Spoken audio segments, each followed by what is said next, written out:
মা খরগোশটি সদ্য বাচ্চা জন্ম দিয়েছিল এবং তাদের জন্য উষ্ণ বাসা বানিয়ে নিজের লোম পর্যন্ত তুলে ফেলেছিল। সে নিরলসভাবে তাদের যত্ন নিতে লাগলো এবং ধীরে ধীরে সে ক্লান্ত হয়ে পড়ল এবং উদাসীন হয়ে গেল। এমনকি লুকিয়ে লুকিয়ে থাকতে শুরু করলো এবং নিজের বাচ্চাদের দেখতেও চাইতো না। মালিক সিদ্ধান্ত নিল বাচ্চা খরগোশগুলোকে প্রতিবেশীদের হাতে তুলে দেবেন এবং চেষ্টা করলেন মা খরগোশটিকে আবার খুশি করে তুলতে। তিনি তার সঙ্গে নাচলেন, মাঠে নিয়ে খেলা করলেন, এমনকি পরিবারের বড় প্রায় তাকে খরগোশটিকে সঙ্গ দিত। কিন্তু মা খরগোশটি কোনো কিছুই প্রতি আগ্রহ দেখালো না।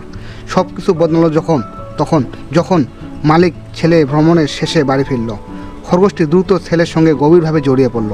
প্রতিদিন স্কুল শেষে সে দরজার কাছে বসে তার জন্য অপেক্ষা করত এবং রাতে তার সঙ্গে ঘুমাতো।